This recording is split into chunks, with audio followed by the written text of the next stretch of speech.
Welcome back to Trauma, Drama, and Life. I'm your host, Ben Taylor. And I'm your host, Kayla Taylor. And so we're back just to be able to talk through a couple things. If you guys like what you're seeing here... Oh, I forgot to move the mic. There we go.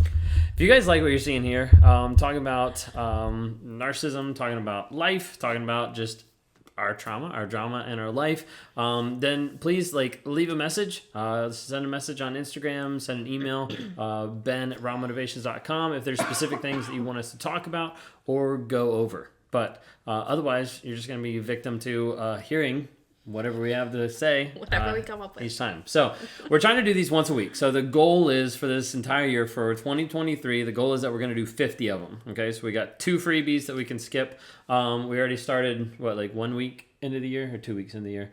But so the goal is that we're going to be consistent with these. And so that means some days we might have really deep topics to talk about. And other days it might just be us coming on here and talking. And yeah, you're going to get what you're going to get. But anyways, thank you all so much for sticking around and for being back for second season. First episode dropped and we had a spike of a bunch of people who just picked it up and listened to it. And so we're really appreciative and really thankful and just trying to be able to be here to be able to help answer questions and help other people in their journey with whatever part of life you are in. So diving in today, the topic for today that we wanted to touch on and start to go over a little bit was parenting. And so specifically, we had someone ask, how is it parenting, with the narcissist, aka me, if you're new here. And then we want to try to talk about that and talk about just some of the challenges. I think probably just the challenges of parenting in general, but then also, how I spice it up a little bit more with the challenges that I bring to the table as well. And if you guys are new and you're listening on any of the platforms, just FYI, if you're on Apple Podcasts, you're listening to this, but we do have the video. It's actually on Spotify. So if you go to Spotify, you can actually see the video of this. We don't have it anywhere else. So all you got is just the podcast venues. So parenting. Where do we want to start with that? Challenges of parenting. So we do have a deep topic. We could talk weeks on that. So we do have a daughter. She's 3 going on 14 and definitely brings the attitude and all the fun stuff and brings big aspects, I would say, of stubbornness from both of us, from what I've seen. Even just the other day, when she wasn't feeling good, she was acting like you, as far as oh, I feel better, I have energy, so now I'm going to use up all my energy and then crash again. Whereas if she was acting like me, she just would have been oh, I'm dying, and just milk it kind of thing. So there's definitely differences and things that we pick up. But so when you think of parenting struggles, I guess what first comes to mind for you? I think right now it's just having to figure out our parenting style and how we want to figure things out and how we go about that. And we do parent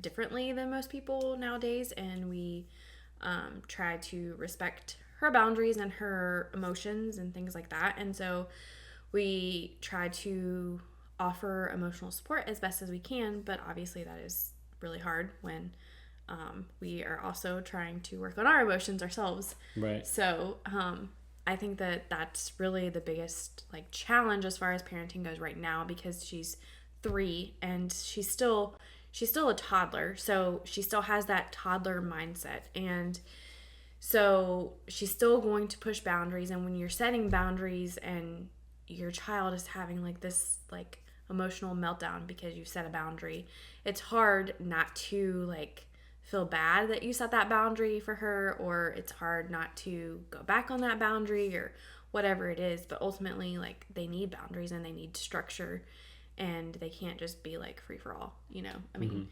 there's a time and a place for them to have, freedom, and there's a time and a place for them to be able to exercise their, pushing boundaries or whatever. But when you set a boundary that's good for them that they don't understand at that moment, it's kind of hard to be I wish you could understand, but you're only 3, and I know you don't understand, but I'm trying. Right.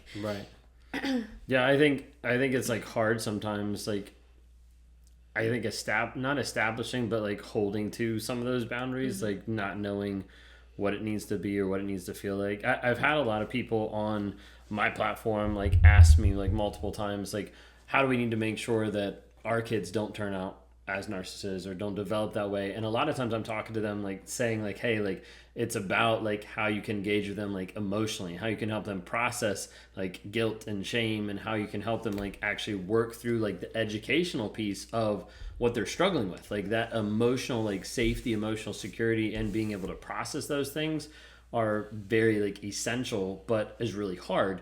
And I think like for us, like one of the pieces is like it's really hard for us as well, because like you mentioned, like we're trying to help her process stuff, but at the same time, like we're processing stuff. And you know, like I think I heard it someplace. It's like the idea of like we're trying to help her regulate her emotions, but at the same time, like that's us having to start from ground zero, like regulating our emotions and figuring out like how to do that. And I would say like we both struggle with it in the same way, but in completely different ways when it comes to like emotional like regulation. Yeah, I agree. What would you think of like, I don't know, what would be your side of like the emotional regulation piece of like connecting with her, but how to process that, I guess? Yeah, I think for me is it's the idea of trying to get her to talk through her emotions, like when she calms down, and she tends to shy away from that. And I think that there's been at times that we've figured out that some of that is contributed to like guilt and shame in her. And like it's actually interesting, because I was going to add this just a few minutes ago. It's interesting to see how guilt and shame is even in like the lives of like toddlers, and they don't even realize that that's exactly what they're feeling in the moment. Right. And so having like the emotional like health as like parents to be able to try and like identify what your child is feeling, but then also trying to help them understand that that's what they're feeling is hard. And that's where we're at right now. What is it? So what connects for you, like whenever she's going through the emotional time, what's going through on your side? I think oftentimes like if it's not in, you know, like a timely manner or something, then it feels like I'm doing something wrong. But sometimes like I just have to realize that some emotions are just going to take longer for her to process, and she's not at that space where she can process emotions in like 30 seconds. Right. You know? Yeah. And I think for me, there's a piece of it that is a balance and is like hard sometimes, because sometimes like the frustration piece is really quick. You know, like I think I've grown in that aspect in connecting with her and connecting with you. But I know like early on, like with you, and then early on with her, it was just like, all right, you cried for 2 seconds, like we should be over this, like move on. Especially when you really were quickly. when you were starting your journey or hadn't even really accepted that you were a narcissist or anything like that. Like that's exactly like how you were. You're like, you're inconveniencing me because you're crying. Like. And now it's like completely different. Like you still do get frustrated and you're like, I don't know what to do.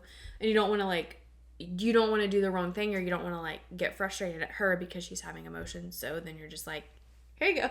I feel like now it's like at times it's either like we've talked before, some like sensory overload of like there's like so many things going on, but you know, even like as I say that, like I think there's times where it's not even like sensory overload, it's like me overload.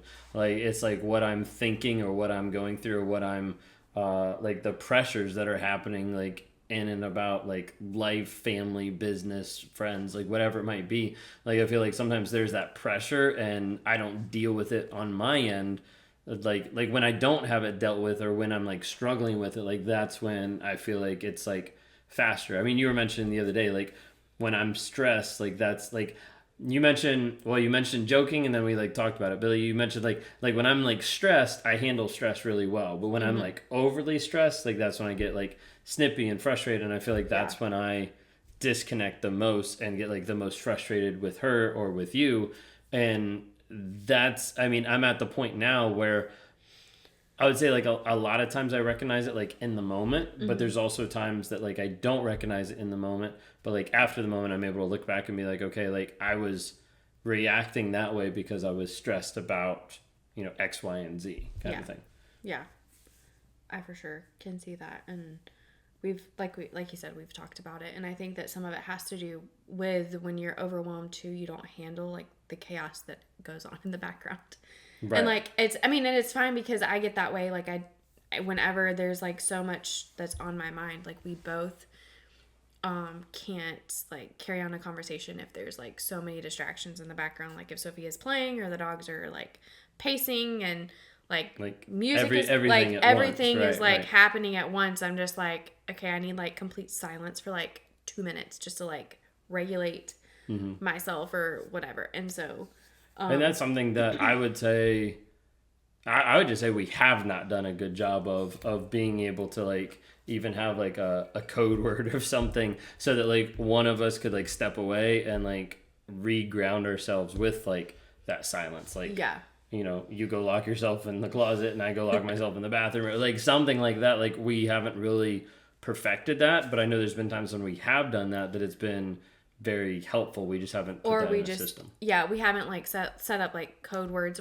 I saw like, I think I sent it to you about like this Instagram where like this mom and dad, they have like a code word, and if somebody says like bananas or something, then that means that it's like no questions asked, like the next parent steps in and the other one like leaves for like, you know, to take a breather or something. Like that way it's not like in the moment you're not putting shame or guilt on your kids for having to regulate yourself. You're not saying I need like time or like yelling frustration. It's just like bananas, and then the other parent steps in, jumps in. So, but I mean, but we've gotten to where if he's like out here and I know he doesn't have an appointment, if I'm feeling like overwhelmed or stressed, then I'm like, I need help. Like I just need a minute. And so that's been I would say from my perspective, like it, at times like stepping out of the situation for me, like it feels or it even like looks weird. Like to me, like one, it looks weird to like co-parent, you know, like to work together in one sense. And then I think the other aspect is sometimes it looks like really weird where you're triggered and then I step in, and then I'm triggered and then you step in. Like to me, just like I think like logically, like as I look at it, like sometimes to me it feels weird. And I think that's partly because of just like how I process stuff, but also like me thinking at times like, you know, why am I triggered? Oh, yeah, because I struggle with, you know, this. Or why are you triggered? Or, you know, why are you handling it better than I am? Or why am I handling it better than... I think that sometimes is like a weird dynamic in my mind. Yeah.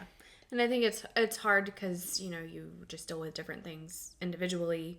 And sometimes you just... I mean, for me, I know, like, when I'm with Sophia, like, all day, I love her to death. But, like, especially, like, towards the end of the day, like, is when I start to really feel like my limit, and I'm like, okay, I'm gonna cook in peace. You two go take a drive around the neighborhood or something, like in her Jeep or whatever, just to like have like just like a moment to myself, and just so that I can have like that like regulation of like, okay, take a deep breath and then like jump back in.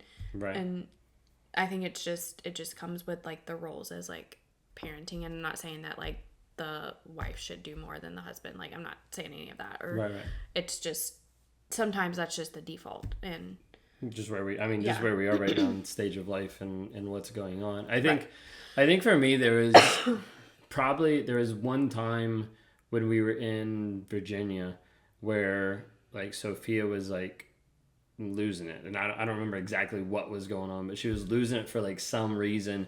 And how she was reacting, responding, yelling, screaming, whatever, like it was like really, really triggering for you. And then like we like swapped out, or I like took over in one sense at that point. And like I remember like it like changing, and like I was able to calm her down because of whatever was going on at that moment.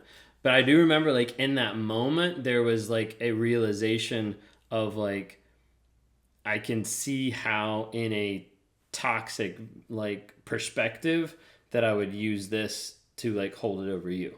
And like that's definitely something that I've been way more aware of just over the past like year and a half, of like understanding that dynamic and understanding like how easy that is, how easy that would be to be like, oh, well, I got her calmed down because of like this and you didn't.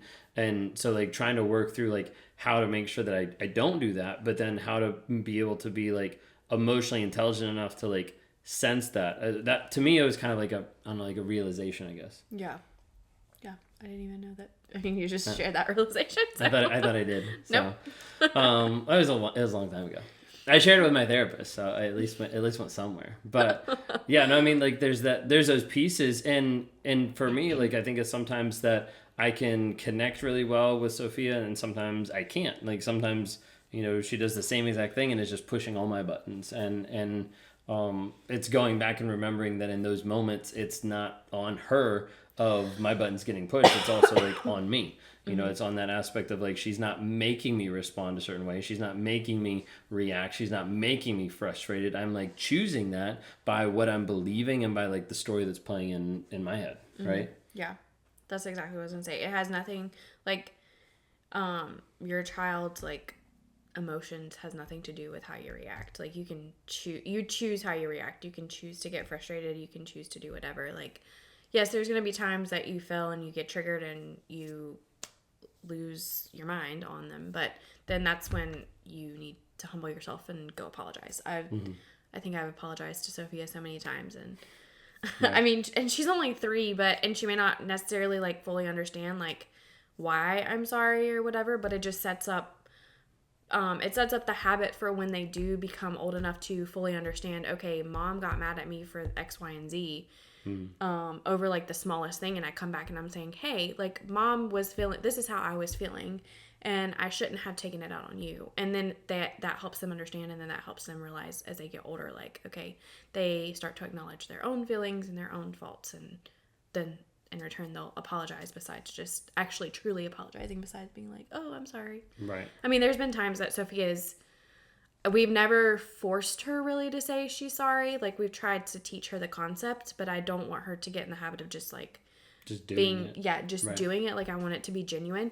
So, especially when it's just like between us, like I never force her to like apologize unless she truly wants to. And then there's been times that she's like, we'll be like, okay, do you want to go say you're sorry? And she's like, no. And then like probably like an hour or two later, there's been times that she will come up to me and so walks up and is like, I'm sorry that I was mean or rude or whatever. Like she identifies like what happened. And so in those moments, like I feel like I'm like a parent, it's like a parenting win, because you're like, yes, you finally like clicked. But at the same time, like I never want to force her to say like she's sorry, so that she fully understands like what sorry means and like her actions. Mm-hmm. And I think like a realization for both of us, and I think part of it just with being in therapy and us like working on different things, is just like acknowledging how much she picks up on. Yeah. Like how much she picks up on like our actions. And I think it's like Ed Milet that says like majority of parenting is caught, not taught. Like they pick it up. And it's like so true. But like even with her, there's like a huge part that like we notice how much she picks up on like energy. Like the energy that we walk in the room with oftentimes is like reflected back at us. And I think for me sometimes like the piece that's like really frustrating and like pisses me off is like, why are you showing me my energy? Like you should be better. Like and it's ridiculous, and it's dumb to be able to like think of that. But it's oftentimes like what I've noticed is like parenting wise is sometimes when I'm getting frustrated from her, it's because she's reflecting what I'm putting out, energy wise or action wise or anything like that. What? I was just gonna give the example of her spitting. Yeah. She's like started spitting, and I thought I was gonna be able to get out of it. Like, yeah, he did. And like for the longest time, like we've been working on it, I'm like, Sophia, we do not spit. That is not kind. And I just keep repeating that. I'm like, we do not spit. Like, really, that's not kind. And we were outside one day and she did it again. And I said, Sophia, we do not spit. And she was like, well, I'm just spitting like daddy. And Ben said, but I want to spit like daddy. Oh, but I want to spit like daddy. Yeah. And he was coming back. And he was hearing the whole conversation, because I was like looking at him like, I'm just feel like at a loss, because like I keep repeating the same thing, and like I'm getting a little bit more stern in like how I'm saying it, because I want her to understand.